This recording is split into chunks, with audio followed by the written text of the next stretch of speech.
la volonté de Dieu. Et donc aujourd'hui, je crois que nous allons clôturer avec ce thème de la visitation de Dieu. Mais comme j'avais dit, que la visitation de Dieu ne va pas s'arrêter au mois de septembre. Si Dieu permet que nous puissions aborder tous ces thèmes, c'est parce qu'il a un plan merveilleux pour chacun de nous et il veut vraiment manifester sa gloire. Alors, sans plus tarder, nous allons lire notre premier passage de ce matin. Nous sommes dans le livre de Genèse. Nous parlons de la visitation de Dieu. Nous sommes dans le livre de Genèse. Genèse. Au chapitre 3.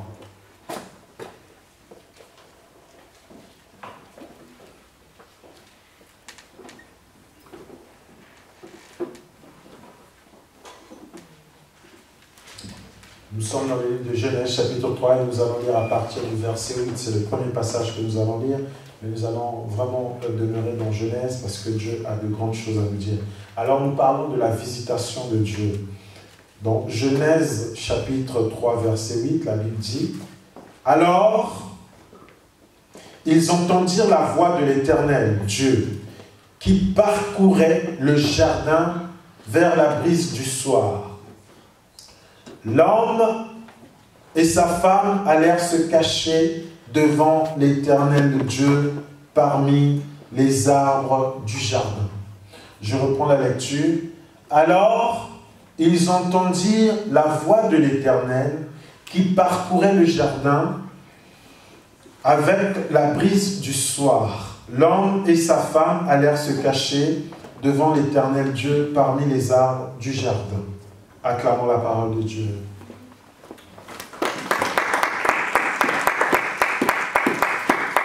Gloire soit rendue au Seigneur. Nous pouvons nous asseoir. Merci d'avoir honoré la parole. Nous parlons de la visitation de Dieu. Nous voyons dans ce passage de Genèse, chapitre 3, à partir du verset 8, dans d'autres versions, c'est marqué « Vers le soir, la voix de l'Éternel Dieu parcourait le jardin. » Vers le soir, la voix de l'Éternel parcourait le jardin. Donc, le Seigneur visitait Adam et Ève, sa femme, vers le soir, mais par sa voix. On dit que la voix de l'Éternel parcourait le jardin. Et suite à un événement qui venait de se produire juste avant, lorsqu'ils ont entendu la voix dans le jardin, donc lorsqu'ils ont vu la visitation, lorsqu'ils ont ressenti la visitation de Dieu, ils se sont cachés. Parce que juste avant, comme je disais, il y a eu un événement qui s'est produit. Cet événement, nous le lisons plus haut, la Bible dit que le serpent était le plus rusé de tous les animaux des champs que l'Éternel Dieu avait fait. Et il y a eu une conversation entre ce serpent qui était l'animal le plus rusé que Dieu avait fait, que Dieu avait créé. Il y a eu une conversation. Et dans cette conversation, le serpent qui était le plus rusé vient vers la femme et demande à la femme, Dieu a-t-il réellement dit que vous ne devez pas toucher les arbres qui sont dans le jardin? La femme dit non, on a le droit de toucher les arbres qui sont dans le jardin, sauf un qui est au milieu du jardin. Celui-là, si on touche, il se peut qu'on puisse mourir. Et le serpent va répondre à la femme en disant, mais non, ce n'est pas du tout ainsi. Dieu sait que le jour où vous en mangerez, vos yeux s'ouvriront et vous serez comme des dieux. C'est la réponse qu'il dit à la femme. Le jour où vous en mangerez, Dieu sait, le jour où vous en mangerez. Là, c'est toujours dans Genèse 3. Lorsque nous lisons à partir du premier verset, je vais faire la lecture. Le serpent était le plus rusé de tous les animaux des champs que l'Éternel Dieu avait fait. Il dit à la femme, Dieu a-t-il réellement dit, vous ne mangerez pas de tous les arbres du jardin? La femme dit au serpent, nous mangeons du fruit des arbres du jardin. Mais quant au fruit de l'arbre qui est au milieu du jardin, Dieu a dit, vous n'en mangerez pas et vous n'y toucherez pas, sinon vous mourrez. Alors le serpent dit à la femme, vous ne mourrez pas du tout, mais Dieu sait que le jour où vous mangerez, où vous en mangerez, vos yeux s'ouvriront et que vous serez comme des dieux qui connaissent le bien et le mal. Vous serez comme des dieux qui connaissent le bien et le mal. Donc, le serpent vient donner une instruction contraire. Il vient donner un enseignement contraire à celui que Dieu avait donné au préalable à Adam et Ève. Lorsqu'il vient dans le jardin, il commence par poser la question. Est-ce que, lorsqu'il s'approche de la femme, il commence à poser la question. Dieu a-t-il réellement dit que vous ne devez pas toucher des fruits de l'arbre qui se trouve dans le jardin? La femme dit, on peut manger de tout, sauf l'arbre qui est au milieu du jardin. Il dit, mais non, vous ne mourrez pas du tout. Il annule l'enseignement que Dieu a donné. Vous ne mourrez pas du tout. Mais au contraire, Dieu sait que le jour où vous mangerez ce fruit, vos yeux s'ouvriront. Et vous serez semblables à des dieux. Vous serez comme des dieux. Parce que vous aurez la connaissance du bien et du mal. Ce qui est curieux, ce qui peut attiser notre curiosité, c'est que l'Éternel confirme ce que le serpent a dit. Parce que lorsque nous faisons la lecture, nous voyons au verset 11, l'Éternel Dieu dit, « Qui t'a appris que tu es nu? Est-ce que tu as mangé l'arbre dont je t'avais défendu de manger ?» L'homme répondit, « C'est la femme que tu as mise auprès de moi qui m'a donné de l'arbre et j'en ai mangé. » Alors l'Éternel Dieu dit à la femme, « Pourquoi tu fais cela ?» La femme répondit, « Le serpent m'a induit en erreur et j'en ai mangé. » L'Éternel Dieu dit au serpent, « Puisque tu as fait cela, tu seras maudit d'entre tout le bétail et tous les animaux de la campagne, et tu marcheras sur ton ventre, et tu mangeras de la poussière tous les jours de ta vie. Je mettrai une inimitié entre toi et la femme, entre ta descendance et sa descendance. Celle-ci t'écrasera la tête, et tu lui écraseras le talon. Et il dit à la femme, je rendrai tes grossesses très pénibles, c'est avec peine que tu accoucheras. Tes désirs se porteront vers ton mari, mais il dominera sur toi. Il dit à l'homme, parce que tu as fait cela, pardon, sa main pour prendre aussi l'arbre de vie, en manger et vivre éternellement. Amen. Le serpent a dit, vous serez comme des dieux, vous aurez la connaissance du bien et du mal. Produit, ou tout ce qui a été mentionné dans la Bible, comme nous le dit le livre de Corinthiens, ces choses leur sont arrivées comme des types pour que nous puissions être avertis de cela et que nous puissions avoir la bonne attitude par rapport à ce qui s'est passé dans ce qui a été mentionné dans la loi, dans les prophètes, dans les psaumes. C'est pour nous des avertissements, c'est pour nous des signes, c'est pour nous un message très important. Dieu donne un enseignement. Cet enseignement, c'est de dire, de manger tout ce qui est dans le jardin, mais il y a un arbre qu'il ne faut pas toucher. Donc ça veut dire qu'ils avaient même le droit de manger l'arbre, le fruit de l'arbre de vie qui était au milieu du jardin. Parce que quand on voit dans Genèse 2, à partir du verset 9, là-bas la Bible dit que Dieu fait pousser tout arbre séduisant dans le jardin. Et au milieu de ce jardin, il met un arbre qu'on appelle l'arbre de vie. Et il y a aussi dans ce même jardin un arbre qu'on appelle l'arbre de la connaissance du bien et du mal.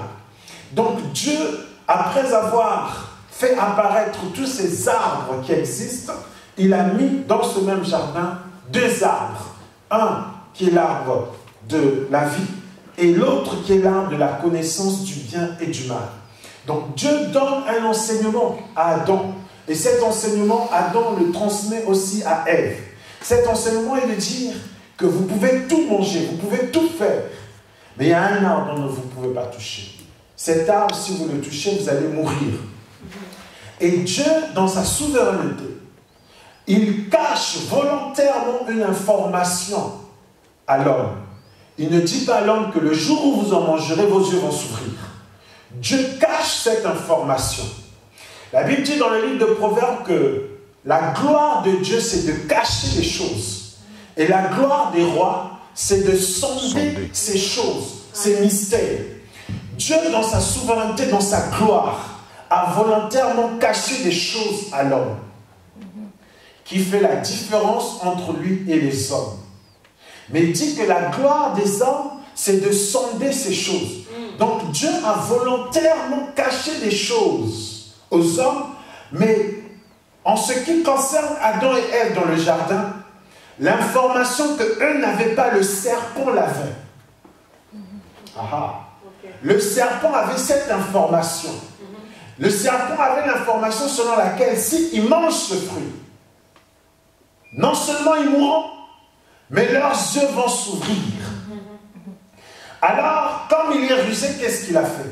Il a contredit une partie de l'enseignement pour donner une autre partie, mais qui leur était cachée. Et c'est devenu comme pour eux un mystère. Mais la dangerosité ici, c'est laquelle? Dieu nous juge par rapport à l'information que nous avons. La Bible dit que Dieu ne tient pas compte du temps d'ignorance.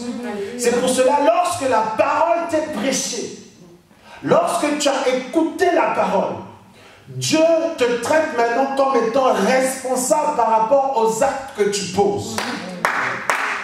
Alléluia. Amen.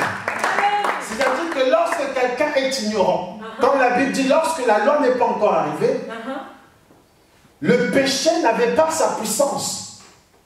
Parce que c'est par la loi qu'on est venu révéler que l'adultère n'est pas bien, que la convoitise n'est pas bien. C'est-à-dire que lorsque la loi n'est pas annoncée, celui qui commet l'adultère est tenu comme innocent. Amen. Je donne un exemple. Imaginez-vous, vous prenez votre bain, vous êtes dans votre salle de bain, et il y a un enfant qui marche à 4 pattes. Pendant qu'il marche à 4 pattes, subitement, il ouvre la porte de la salle de bain et il vous trouve. Je vous pose la question, est-ce que vous allez tenir rigueur à cet enfant? Amen. Vous n'allez pas tenir rigueur. Vous n'allez même pas cacher votre nudité. Parce que vous allez comprendre que cet enfant ne sait rien, ne connaît rien. Mais ce même enfant, donnons-lui 20 ans de plus, et il fait irruption pendant que vous prenez votre bain. Est-ce que vous aurez un même traitement? Non. Amen. Parce que cet enfant qui a maintenant 20 ans est doté d'une connaissance. Il sait maintenant ce qui est bien, ce qui est mal. Alors Dieu, qui est bon, qui est juste, qui est puissant, a volontairement caché le fait que les yeux s'ouvriront lorsqu'ils mangeront ce fruit de la connaissance du bien et du mal. Parce que qu'est-ce que le serpent a fait? Il a rusé. Il leur a fait croire qu'il leur manquait quelque chose. Il leur a fait croire qu'ils ne sont pas encore comme des dieux. Alors il a dit, il faudrait manger ce que Dieu a défendu. Et vous serez comme des dieux. Vous serez comme des dieux. Parce que les dieux connaissaient le bien et le mal. Mais l'homme ne connaissait pas le bien et le mal. L'homme connaissait juste la justice de Dieu. Alléluia. Or, quand une personne connaît ce qui est bien, ou quand une personne a un enseignement, la personne est jugée selon l'enseignement, ou selon le niveau de son enseignement. Voilà pourquoi lorsque l'ange Gabriel, il arrive devant Marie, il lui dit, tu auras un fils. Elle lui pose la question, comment cela se fera-t-il puisque je ne connais point d'homme? L'ange de l'Éternel, l'ange Gabriel ne lui tient pas rigueur. Il explique juste comment ça va se passer. L'Esprit de Dieu te couvrira et voici, tu deviendras enceinte. Mais l'ange Gabriel a fait un même mouvement semblable, similaire à celui de Marie. Il va cette fois-ci chez Zacharie. Zacharie est un lévite. Zacharie est un souverain sacrificateur. Zacharie est censé, par rapport à son rang, censé connaître les mouvements prophétiques de Dieu. Comment Dieu agit, comment Dieu intervient. Parce qu'il est censé transmettre ça à ses semblables, ses condisciples. L'ange Gabriel vient et lui dit, tu auras un fils. Tellement comme il a dit à Marie. Et lui, il répond pareil comme Marie a dit. Comment cela se fera-t-il, puisque je suis avancé en âge? Mais pas seulement moi, ma femme aussi est avancée en âge. L'ange Gabriel lui en a tenu rigueur. Il dit, moi, je suis envoyé par Dieu pour te donner un message. Et toi, tout ce qui te préoccupe, c'est comment cela va se faire. Parce que tu as réagi comme ça. Voici, tu seras muet jusqu'à ce que l'enfant naisse. Il a été traité avec rigueur par rapport à son niveau d'information, par rapport au niveau de sa connaissance. Mais comme Marie n'avait pas cette connaissance de Dieu, bien qu'elle aussi elle est de la même tribu de Lévi, mais elle n'a pas ce même niveau de connaissance, l'ange ne lui tient pas rigueur. Il se permet juste de lui expliquer comment ça va se produire. Voilà pourquoi il est écrit que ceux qui prêchent la parole seront traités avec plus de sévérité, seront jugés avec plus de sévérité. Pourquoi? Parce que, qu'est-ce qu'ils font? Ils montent et ils descendent pour transmettre la vérité de la parole. Mais conduisent, ils seront jugés, la Bible dit, sévèrement par rapport aux autres. Parce que eux, ils sont montés et ils sont redescendus pour donner l'information. Vous comprenez? Alors il y a eu le temps de la visitation. Ils ont été visités par la voix de l'Éternel Dieu. Vers le soir. Parce que lorsque nous avons parlé du jour du Seigneur, nous avons parlé du soir. Le soir qui est l'image du temps de la visitation. Donc Dieu visite le soir, ou vers le soir. Souvenons-nous, Corneille a été visité à la 9e heure. Donc l'heure qui précède le soir. Corneille a été visité à la 9e heure. Et le Seigneur a été emmené à la croix à la 9e heure, donc vers le soir. C'est pour dire que c'est un temps de visitation. Et quand le soir arrive, où Dieu vient visiter maintenant par sa voix, la voix de l'Éternel, qui parcourt le jardin, puisqu'il y a déjà eu l'événement qui s'est produit, ils ont écouté l'enseignement du serpent. Ils ont écouté l'enseignement du serpent, ils se sont conformés à cet enseignement. Et sans le savoir, ils sont devenus comme disciples. Pourquoi? Parce que lorsque tu écoutes un enseignement, que tu l'appliques, tu deviens disciple de celui qui a donné cet enseignement. Amen. Alléluia. Amen. Tu deviens disciple de celui qui a donné cet enseignement. C'est ainsi que nous sommes disciples de Christ. Parce que nous avons écouté l'enseignement de Christ, nous nous conformons à cet enseignement, nous le mettons en pratique. Donc nous devenons en phase avec cet enseignement. Cet enseignement fait corps avec nous. Et c'est ainsi que nous sommes disciples de Christ. Et lorsqu'ils ont accepté le message du serpent, parce que le serpent a donné un enseignement, et cet enseignement s'est avéré, parce qu'il a dit non, vous ne mourrez pas. Comme pour dire, Dieu vous a menti, vous ne mourrez pas, mais vos yeux s'ouvriront. Est-ce que les yeux se sont ouverts? Oui, les yeux se sont ouverts. Amen. Amen. Est-ce qu'ils sont devenus comme des dieux? Oui. Amen. Parce que Dieu le confirme au verset 22. Maintenant qu'il est devenu comme l'un d'entre nous, quant à la connaissance du bien et du mal, ils étaient déjà comme Dieu. Mais ils étaient comme Dieu quant à la justice. Parce que Dieu dit, créons-le selon notre image, à notre ressemblance.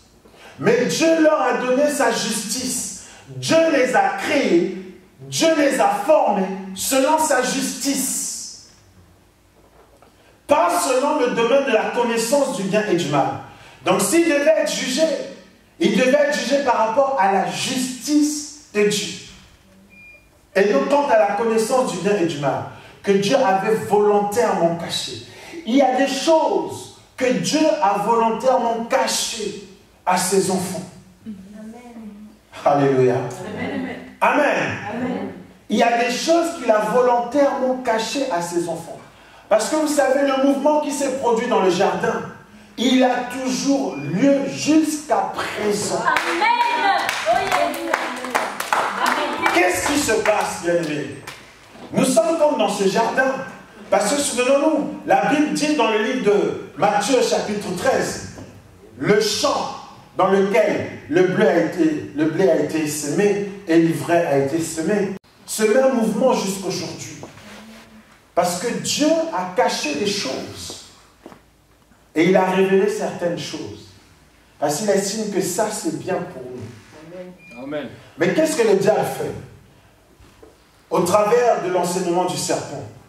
Il dit, est-ce que tu sais que tu peux sortir de ton corps?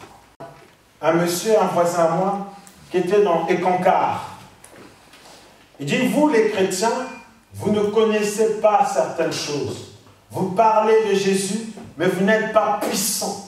Il dit, pourquoi dis-tu cela? Il dit, vous êtes comme des ignorants. Vous parlez d'un Dieu puissant, mais vous ignorez sa puissance. Mais nous, à Éconcar, on connaît les mystères. Il voulait me faire comprendre que lui, dans sa congrégation, il voit des choses. Ils entendent des choses que nous, les chrétiens, nous ne connaissons pas. Or, c'est à dessein que l'Éternel nous a caché ces choses. C'est à dessein qu'il n'a pas permis que nous puissions sortir de notre corps. Cela est techniquement possible, oui. Mais Dieu, dans sa souveraineté, a dit, vous, mes enfants, ne faites pas ces choses. Alléluia. Amen. Eux qui connaissent ces choses, qu'est-ce qu'ils font? S'ils sont par exemple attaqués par des sorciers, qu'est-ce qu'ils vont faire? Ils vont sortir de leur corps par des exercices que eux-mêmes connaissent. Des concentrations, de toutes ces choses. Ne me demandez pas plus de précision. J'ai jamais fait cela. Et je ne sais pas comment faire ça. Parce que Dieu m'a interdit de le faire. Mais eux, ils savent faire ces choses. Parce que le serpent le leur a appris. Alors quand ils sont attaqués par un sorcier, par des formules, des exercices qu'eux-mêmes connaissent, ils sortent de leur corps et vont se défendre. Mais nous, lorsque les sorciers nous attaquent, qu'est-ce que nous faisons? Nous crions à l'Éternel. Et la Bible dit quoi? Il combat pour nous. Il ne s'arrête pas là, il nous donne la victoire sur tous nos ennemis. Est-ce que nous allons sortir de notre corps? Non. Mais lui qui veille sur nous, c'est lui qui fait cela pour nous. Alléluia. Sommes-nous là ce matin? Sommes-nous là ce matin? Donc c'est par sa souveraineté que l'Éternel lui-même n'a pas voulu que nous puissions sortir de notre corps. Alors vous voyez comment cet enseignement est entré en plein fouet dans l'Église. Maintenant c'est sortez de vos corps. Avec des exercices, avec des concentrations. Cela s'apprend. Et vous pensez que ça a commencé aujourd'hui? Non. C'était déjà là. Alléluia. Amen. C'était déjà là. Il y a beaucoup de choses que le serpent enseigne. Et le serpent sait que l'être humain est curieux. Le serpent sait que l'être humain désire l'épanouissement. Le serpent sait que l'être humain veut obtenir ci, il veut avoir ça. Alors qu'est-ce qu'il vient? Il vient proposer une solution, mais qui est en réalité un piège. Vérité. Alors il s'est infiltré insidieusement dans l'Église et il apporte un enseignement. Et il a séduit même ceux qui sont censés apporter le message. C'est ça. Alléluia. Amen. Pourquoi? Pour que l'homme se sente capable par lui-même de faire certaines choses. En réalité, l'enseignement du serpent vient déifier l'homme, vient glorifier l'homme et rend dépendant l'homme vis-à-vis de Dieu. Or, l'enseignement de Dieu nous rend dépendants de Dieu. Amen. Regardez la foi. La foi vient de ce qu'on entend vient de la parole de Christ. La foi nous rend agréable à Dieu, selon Hébreux 11. La foi nous rend agréable à Dieu. Or, la foi, c'est quoi? La foi, c'est croire en la capacité de Dieu à agir dans notre vie. Amen. Donc ça nous rend dépendants de la puissance et la capacité de Dieu d'agir dans notre vie. C'est-à-dire que lorsque nous nous retrouvons devant une situation, devant un problème, devant un besoin, qu'est-ce que nous faisons? Nous fixons nos regards, c'est ça la foi. Parce que nous croyons que Dieu est capable d'intervenir. Donc pour toute situation, aussi moindre soit-elle, nous nous attendons à Dieu dans notre vie. Nous croyons qu'il va agir. Tu as un problème dans ta santé, tu crois que Dieu va agir. Tu as un problème dans ton couple, tu crois que Dieu va agir. Tu as un problème dans tes finances, dans tout ce que tu peux rencontrer, tu crois que Dieu va agir. Et cette puissance de la foi va te donner la bonne attitude dans la situation dans laquelle tu te retrouves. Alléluia. Ça ne va pas te pousser à dormir en disant dors et les problèmes vont se résoudre. Mais ça va te donner la bonne attitude. Et aujourd'hui, l'enseignement du serpent continue. Il fait son bon nombre de chemin. Et il est arrivé jusqu'à notre époque. Et c'est ainsi que nous avons des enseignements qui viennent du serpent et qui nous détachent. Des enseignements qui se focalisent sur le développement personnel. Pourquoi on veut se développer personnellement? Parce qu'on estime que Dieu est incapable d'agir. On estime que Dieu est limité. Et même dans notre subconscient, quelquefois, lorsque nous nous retrouvons dans des situations difficiles, on a le sentiment, même si on ne l'avoue pas, mais on a le sentiment que là, dans cette situation, il faudrait que je m'agite. Il faudrait que je montre de quoi je suis capable. Il faut que je montre que je suis un homme. Parce que là, c'est compliqué. Là, c'est difficile. Là, prier ne suffira pas. La foi, c'est petit par rapport aux problèmes que je rencontre. Alors, tu vas t'agiter. Tu vas commencer à t'agiter.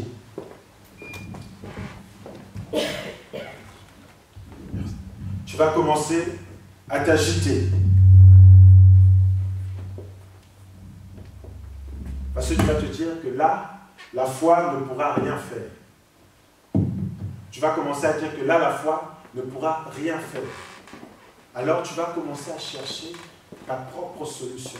Et c'est là où le serpent justement apparaît. Tu veux te marier? Prends ce filtre. Tu vas avoir des enfants? Prends ce filtre. Tu vas avoir ceci? Prends cela. Mais vous les chrétiens, mais vous ignorez certaines choses. Mais vous ignorez ça. C'est ça que le serpent est venu dire aux hommes. Non, ignorant que vous êtes, vous ne mourrez pas. Au contraire, vos yeux vont s'ouvrir.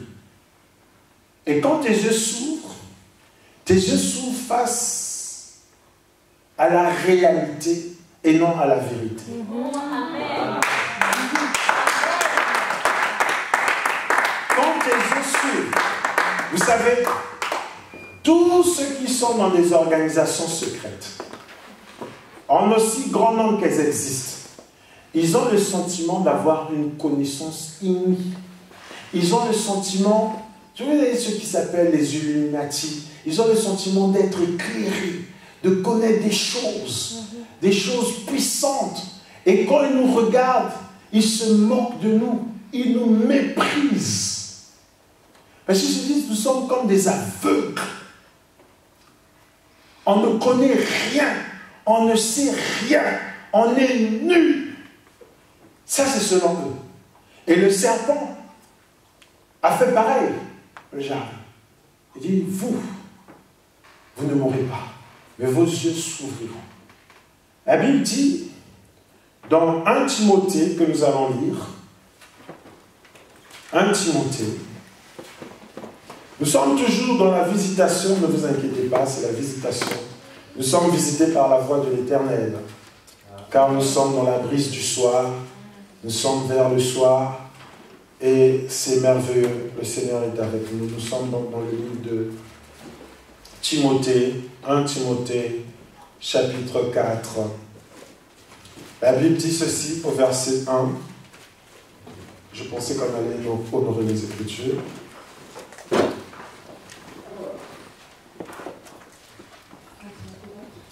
1 Timothée 4. 1 Timothée 4, le verset 1, nous commençons.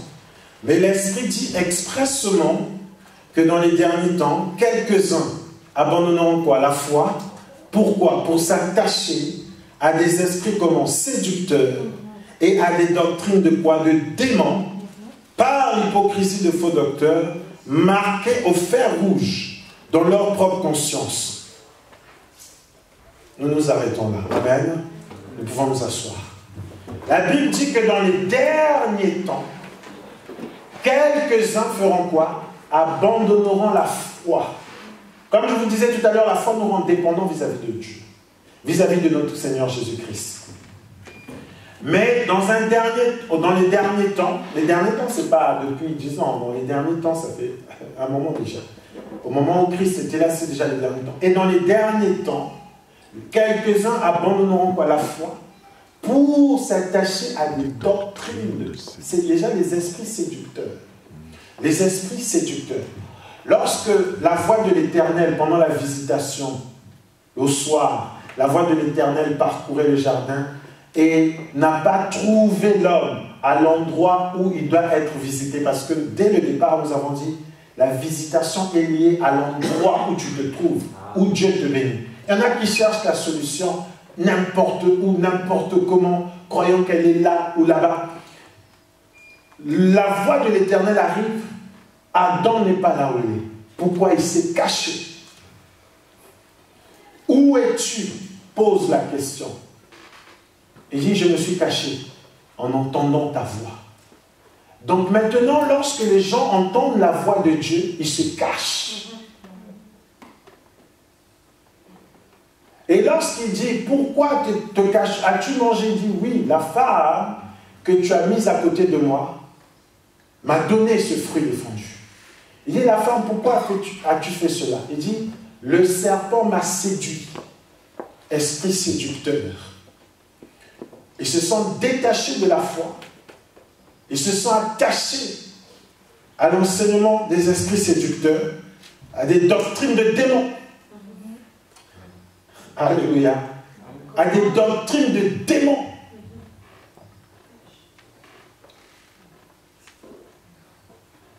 Lorsque on s'éloigne de la voie de l'Éternel, forcément, c'est les doctrines de démons auxquelles on va s'attacher.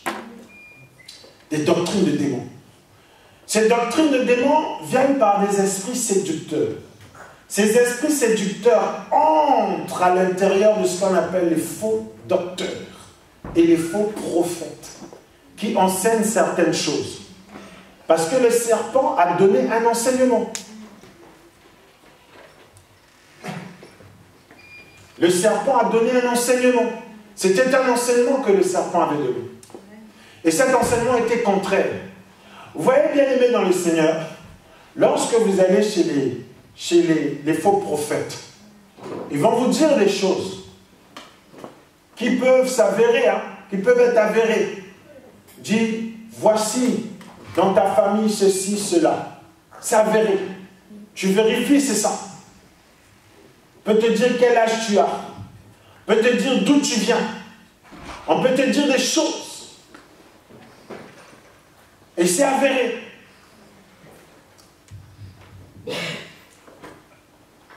Hier, je disais à un homme de Dieu, je connaissais une assemblée qui, semble-t-il, avait bien commencé. Bien commencé. Jusqu'à ce qu'il fasse la rencontre d'un monsieur qui est dans un autre pays, en Angleterre. Ce monsieur leur a dit, puisqu'il y a toujours le besoin, vous savez, c'est la loi de l'offre et la demande. Il y a toujours le besoin. Le pasteur, ce qu'il veut, c'est voir l'assemblée, la populace, la foule, la célébrité, même si quelquefois ce n'est pas avoué, mais beaucoup aspirent à ça. Alors, la question a été posée à ce monsieur qui venait d'Angleterre. Il dit, mais comment tu as fait pour avoir une aussi grande assemblée. On aimerait savoir ton secret. Il a dit, arrêtez de chercher dans les Écritures les révélations. C'est compliqué. Les gens ne seront pas intéressés et c'est pour ça qu'ils ne viendront pas. Ça n'intéresse pas les gens. Les gens, parlez-leur simplement des choses naturelles, des choses, et vous verrez la populace. Donc, tous les pasteurs qui étaient là ont écouté cet enseignement. Et certains ont appliqué cet enseignement. Et ils ont remarqué que ça marche. Ils se sont dit, waouh, mais ça marche. Mais comme ça marche, moi ça vient forcément de Dieu. Or, qu'est-ce que ce monsieur leur a dit? Il dit, détruisez la communion fraternelle. Parce que la communion fraternelle est un frein pour la croissance numérique. Détruisez ça. Cassez ça. Empêchez ça. Évitez ça. Et vous verrez la croissance. Parce qu'ils disent, la communion fraternelle peut développer un esprit grégaire.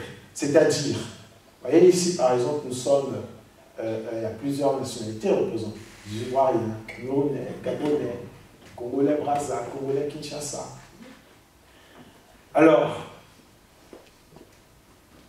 la mauvaise interprétation de la communion fraternelle serait que ceux qui sont originaires d'un même point se retrouvent ensemble. Et si tu es seul de ta communauté, tu te trouveras seul, tu te sentiras seul. Et donc tu partiras. Parce que les autres seront unis par rapport à la langue qu'ils emploient, par rapport aux codes qui leur sont propres. Et donc si tu es étranger à tout ça, tu vas te sentir comme exclu. D'où ils disent, la communion fraternelle est à briser. Or, la communion fraternelle dont parlent les Écritures est au-delà des origines ethniques. Amen. Mais la communion fraternelle nous unit par rapport à la foi. La Bible parle de l'unité de la foi. Donc la communion fraternelle est plus qu'importante. Elle est cruciale. Elle est vitale pour tout enfant de Dieu. Mais cet enseignement qui vient du serpent dit qu'il faut briser cela. En prenant des exemples comme ce que je viens de vous citer. Et ainsi les gens ont écarté la communauté fraternelle. On ne veut plus voir des frères ou des sœurs être ensemble. Arrêtez ça. Ça freine la croissance. Et quand ils font ce qu'a dit le monsieur, ils voient que ça marche. Il y a la populace. Plus de révélation aucune. Jésus, sur 100% du message, Jésus, c'est 2%. Même 1, voire 0,95%. Le plus important, c'est ce qu'on va dire après. On va parler de l'homme. On va déifier l'homme. On va dire, tu veux ceci, tu veux être propriétaire. Voici ce qu'il faut faire. Tu veux prospérer dans ton mariage. Voici ce qu'il faut faire. Et parmi tout ce qui est dit, il y a beaucoup de choses qui marchent. Et pour avoir été, je ne sais pas si heureusement ou malheureusement, dans l'une de ces assemblées à une époque, il y a beaucoup de choses qui m'ont été données comme information là-bas, que j'ai expérimenté et j'ai vu que ça a marché. On m'a appris par exemple comment déstabiliser une personne qui me reçoit en entretien. Et je m'amusais quand j'allais en entretien, tester ce que j'ai appris dans l'assemblée. Pas dans une conférence quelconque où c'est un maître à penser, c'est un coach. Non, dans l'assemblée. Et quand je testais, ça marchait. Je disais, ça marche. Je me sentais maintenant fort, puissant. J'avais comme l'assurance. Pas l'assurance qui vient par la foi, mais l'assurance de j'ai découvert une clé, j'ai découvert un secret que d'autres ne savent pas. Et quand je l'utilise, je vois que ça marche.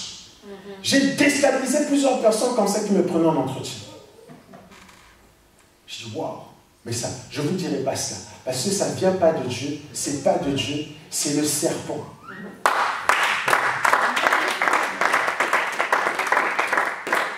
Amen. Et donc, les techniques de croissance spirituelle sont apprises aussi dans des endroits comme ça.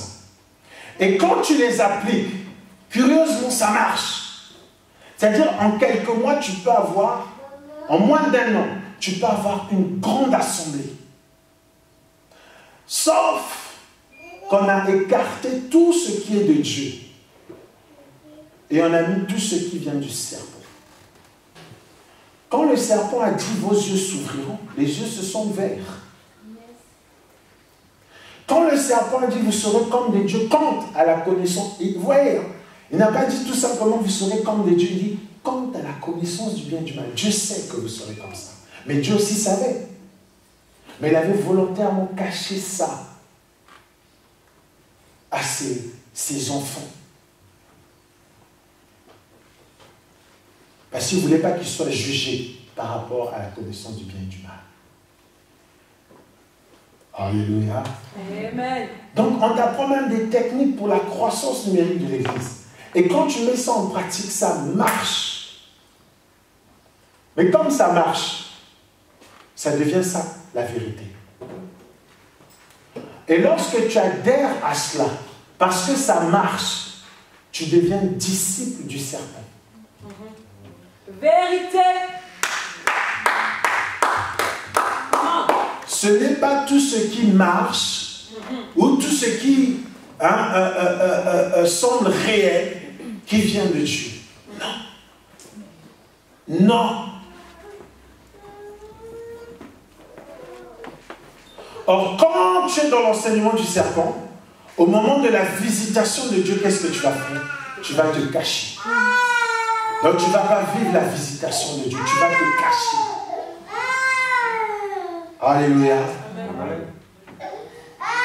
J'ai béni le Seigneur, quelqu'un disait ici, pendant la veillée où nous avons été puissamment bénis,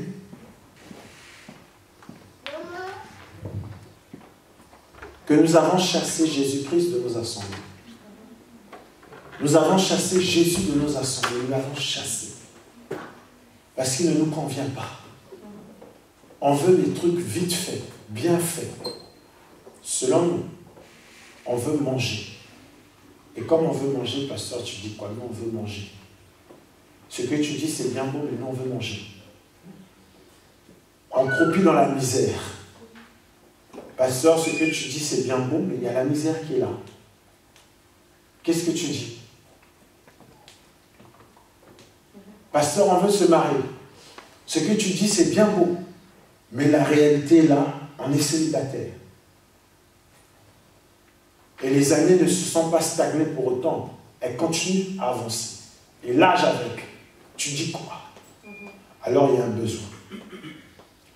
Alors le serpent passe par certains pour proposer des solutions. Des raccourcis.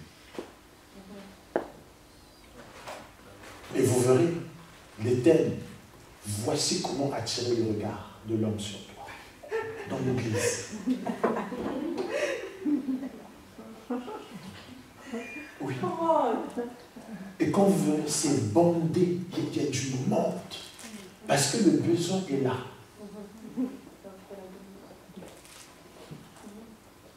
Le besoin est là. Alléluia. Crier à Dieu, mais ça devient lourd, ça devient difficile. C'est une perte de... Il faut prier, il faut se consacrer, il faut garder la parole de Dieu, parce qu'il dit dans Jean 15, si tu gardes ma parole, si ma parole demeure en toi, demande tout ce que tu veux, cela te sera accordé. Et encore faut-il garder la parole de Dieu. C'est un exercice difficile. Quant à la croissance, il faut quoi? Il faut développer déjà le fait qu'on persévère dans l'enseignement des apôtres. Il faut déjà savoir c'est quoi l'enseignement des apôtres. Il faut être assidu et persévérant par rapport à ça. Et quand on sait combien ça peut être contraignant, il faut la communion fraternelle. Ah, ça fait ressortir beaucoup de notions. L'amour, parce qu'il faut que j'aime mon prochain. Mais aimer, ça veut dire quoi? Il faut que je le supporte. Il faut que je le tolère. Il faut que je le pardonne. Il ne faut pas que je le soupçonne. Il ne faut pas que je vois mon propre intérêt. Et quel cas, ça serait l'égoïsme, l'égocentrisme. Il faut que je vois l'intérêt de l'autre. C'est lourd. Ça prend du temps. C'est contraignant. Mais nous, on a des besoins. Et on veut que là, immédiatement, ce soit résolu. Alors, comme c'est contraignant, mets à côté. Il faut la fraction du pain. La fraction du pain, ça demande quoi? Ça demande qu'on prépare, qu'on cuisine, qu'on apporte, qu'on mange ensemble. Que c'est contraignant. C'est contraignant. Au départ, on faisait beaucoup cela. On a vu justement l'ambiance que ça créait autour de nous. Et comme on mettait sur les réseaux sociaux, les gens disent église de gourmands. Ils passent leur temps à manger. Les gens sont pleins, pasteur, on nous traite de gourmands, arrêtons ça. On a vu aussi les résultats. L'amour au milieu de nous. Amen. Les gens n'aiment plus ça, c'est contraignant. Ouais, c'est vrai. Donc on a arrêté ça. Alors que ça faisait du bien. Les gens voyaient les jus comme on mettait là, machin, tout, les beignets. Bande de gourmands. Vous ne connaissez pas la parole. Alors que c'est la parole qui demande persévérer. La Bible ne dit pas faites ça de temps en temps, persévérer. Pourquoi nous ne préparons pas? Nous avons des bonnes cuisinières dans nous. Des gens même que j'ai loués. S'il fallait leur attribuer des prix, je leur aurais fait. Je l'aurais fait. Mais pourquoi on a arrêté cela? Parce qu'on s'est dit non, on nous critique. Comme on se compare toujours aux critiques, attention, là-bas c'est comme ceci, attention, faisons attention. On a abandonné ça. On a négligé ça. On est passé à autre chose. Or, la Bible dit, il persévérait dans l'enseignement des apôtres, dans la fraction du pain, dans la communion fraternelle et dans les prières. Il se faisait donc aux mains des apôtres, des signes, des prodiges et des miracles. Et chaque jour, Dieu ajoutait à l'église des âmes qui étaient sauvées. Voilà le processus que Dieu a donné pour la croissance numérique de l'église. On a dit non, pas ça. Non, c'est contraignant. Comment s'aimer? C'est difficile. Ça, c'est l'enseignement qui vient de Dieu. On dit non, s'aimer c'est difficile. Attendre de s'aimer, c'est communication, stratégie, beauté du temple, ceci et cela. Mais ça marche. Ça marche. Et comme ça marche, ceux qui s'attendent à Dieu deviennent comme ceux qui sont dans le mensonge. C'est-à-dire, on contredit maintenant Dieu. Or, vous pensez que vous allez mourir en faisant? Pas du tout. Tu penses que tu vas mourir en devenant franc-maçon? Pas du tout. C'est sympathique. C'est juste un centre de réflexion. Jusqu'au jour, une femme pasteur, en pleine réunion du banc, je vais rentrer dans les cercles de réflexion. Hein? Ne paniquez pas, mais dans peu de temps, vous apprendrez que je suis dans les centres de réflexion. Mon deux thème, c'est quoi? Elle a été approchée. Elle a été approchée. Elle ne peut pas nous dire elle a été approchée. Elle dit non, ne vous inquiétez pas, vous étonnez pas, ne soyez pas surpris, je vais rentrer dans les salles de réflexion. C'est pour faire joli. C'est rentrer dans les loges, rentrer dans les choses. Ça devient... Non, mais tu penses que tu vas mourir en... Non. Tu ne mourras pas. Tu penses que tu vas mourir si tu rentres dans les trucs, tu touches? Non, ça va juste apporter la prospérité, rien du tout. On apprend juste comment prospérer, comment l'ascension sociale, comment ceci, comment cela. Et comme il y a le besoin, et que les gens sont très friands, et c'est là maintenant apparaissent les faux docteurs, investis par des esprits séducteurs. Et Dieu dit quoi? Vous savez, Dieu fait un tri. Dieu n'est pas toujours dans la populace. Dieu fait un tri. Pourquoi? Parce que dans 2 Thessaloniciens, chapitre 2, à partir du verset 11, il dit lui-même, il envoie l'esprit de gardement pour que les gens puissent croire au mensonge. Pour que les gens puissent croire au mensonge. Il envoie lui-même l'esprit de gardement. Dieu lui-même, pas le diable. Il envoie l'esprit de gardement pour qu'on puisse croire à ces faux docteurs qui parlent sous la puissance de l'impie, du malin, du diable. Que les gens puissent croire. Et comme ils croient, ça a l'impression d'être vrai. Et comme il s'est insidieusement infiltré dans nos assemblées, et c'est ainsi que dans nos assemblées, il y a pléthore de messages qui n'ont rien à voir avec Dieu, mais qui sont très alléchants et auxquels on devient très friand parce que ça produit aussi certains fruits, mais qui ne sont pas les fruits de l'esprit. Vous remarquerez que ces enseignements rendent les gens imbus d'eux-mêmes. Une assurance qui ne vient pas de Dieu. Yes. Parce que l'assurance qui vient de Dieu te rend humble. Parce que tu reconnais que ça ne vient pas de toi. Qu'avez-vous que vous n'ayez reçu? Mais puisque tu as le sentiment que non, maintenant tout vient de moi, parce que j'ai toutes les clés, j'ai tous les secrets, j'ai tous les principes de réussite, d'ascension, de machin. Donc tout maintenant vient de moi. Donc et le pasteur et tous ceux de l'assemblée deviennent imbus, orgueilleux, égoïstes. Quand vous voyez dans ces assemblées, il y a la louange, il y a la beauté, machin, mais les gens sont indifférents des uns et des autres. Succombent devant eux. Ils sont capables de te regarder comme ça mourir sans sourcil. Pourquoi? Parce que l'amour n'est plus. Alléluia. Est-ce que c'est à ça que nous voulons ressembler? Est-ce que c'est à ça que nous voulons ressembler? Certainement pas. Est-ce que c'est ce que nous voulons être? Non. Notre croissance à nous vient de Dieu. Amen. Notre ascension vient de Dieu. Amen. Notre épanouissement vient de Dieu. Et tout ce que nous avons vient de Dieu.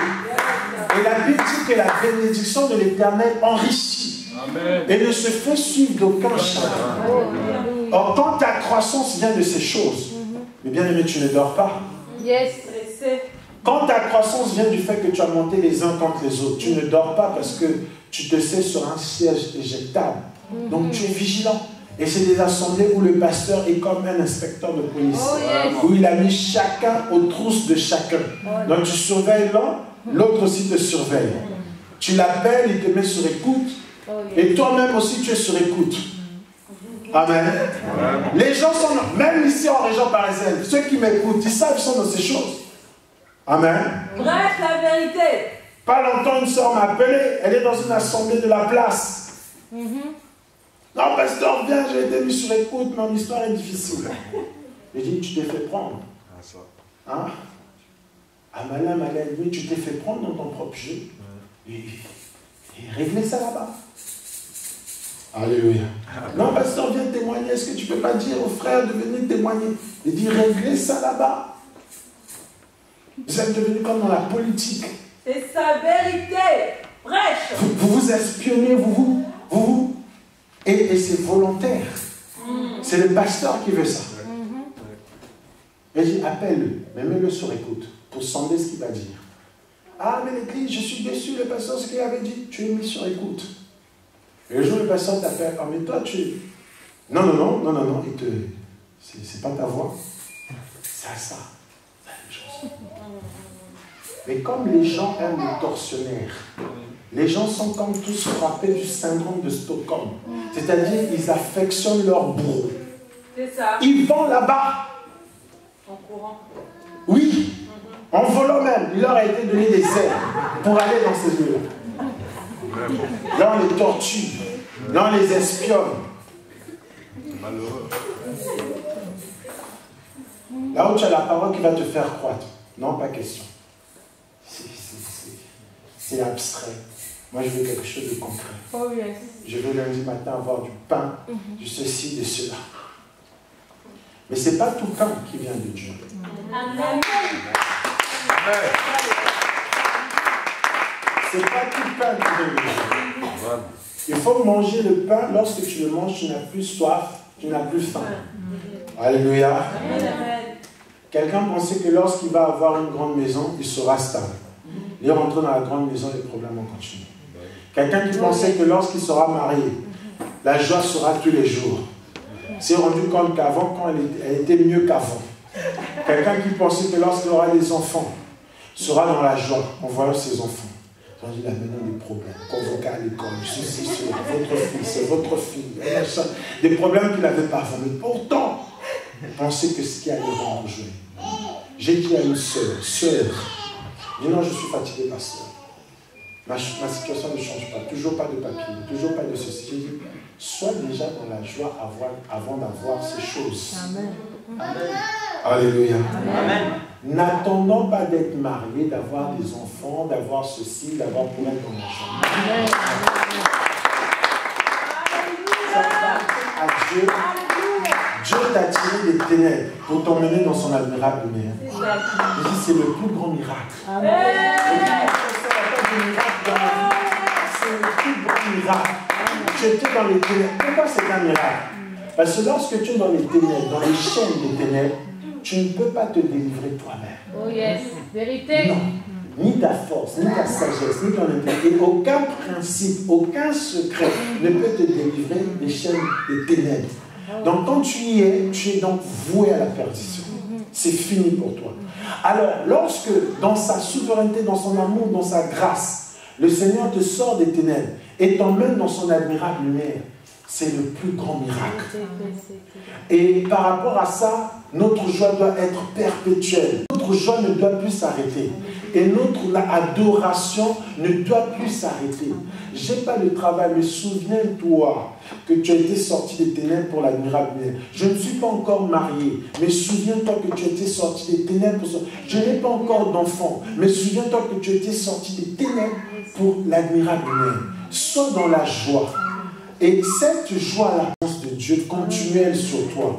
Et la présence de Dieu, c'est-à-dire quand Dieu s'invite en toi, quand tu deviens une habitation permanente de Dieu, donc tu deviens Bethel, il y a la joie. C'est-à-dire cette parole, quand tu la reçois avec joie, elle te bénit. Donc tu trimbales la bénédiction, qui au départ est spirituelle, et se matérialise.